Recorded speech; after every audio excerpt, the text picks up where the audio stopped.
In this video, I'm going to take a look at tweezer top and tweezer bottom patterns. These are two candlesticks, and they're one of the most easily identifiable sets of candlesticks, and personally for me has worked out quite well. So a tweezer top is pretty straightforward. It's two candlesticks, and they both have longer wicks on the top, right around the same size. And a tweezer bottom is the same thing, just as I'm sure you've guessed, is at the bottom of a downtrend. These are reversal patterns. So the tweezer bottom might look, something like this. And these might be white or green. These might be red or black. They don't necessarily have to be, but most of the time you're going to see at least a 50-50, meaning one of them red, one of them green. So think about what's happening. So I'll go ahead and draw this out. This unaligned chart looks like that. And that means that we clearly have resistance at that level. This unaligned chart looks like that. It's a representation of an M and a W pattern with two candlesticks. That's exactly what's going on. If these are days or hours or whatever, if you draw a line chart of those two candlesticks, that's what you're getting.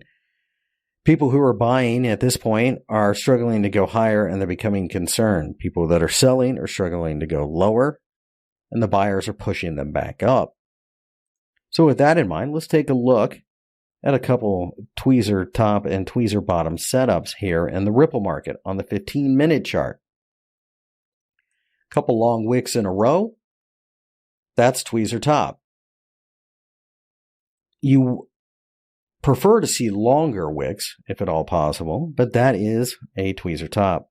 How do you short it in this case?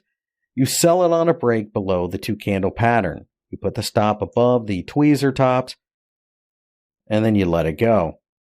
The tweezers, the two candlestick wicks, are your signal themselves. So as I go through this chart, I will find several other examples. I'm sure they're pretty easy to spot. Here's another. Break down below the two candlesticks. It's a shorting pattern. Tweezer bottom on a pullback. You can see that the market could not break down and we shot much higher. Again, remember that the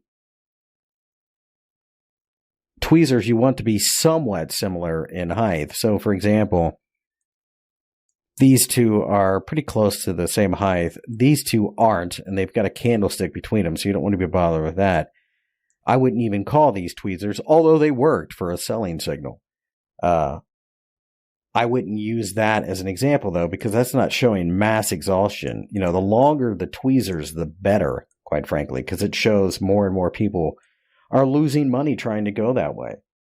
And remember, people will do more to not lose money than they will to gain it. That's a proven hypothesis and theory in psychological research, and it serves quite well in trading. It shows up all the time. As you look at the candlesticks, you can see that there are little ones everywhere. But again, I would implore you to look at ones that are a little bit longer at a run in the opposite direction. I'll go ahead and switch to the 1 hour chart. And you can see there's tweezers there, there's tweezers there, there's tweezers there. Short-term bounce. There are a couple other right there. It's a bullish one. And you can see that it just repeats itself on and on. It's a sign that they can't break down. Now, the question is, what's really going on? And what's really going on is there's an area, in the case of a bottom, of support, and there's an area of resistance. And I want you to look at these candlesticks and be able to extrapolate in your mind what they look like on a line chart, because that's the easiest way to truly identify them. The nice thing about candlesticks, though, is they have little tricks like this where you can say, okay, well, they can't break down below there, and you don't have to think, oh, that's a W pattern. In this case, it's an hourly chart. So like on the 5-minute chart, it might be like that. All that you need to know is that they can't break it down below there. And a lot of times trading is simply about going where the market wants to go, or better yet, not putting money in the direction of where it can't go. So think about that.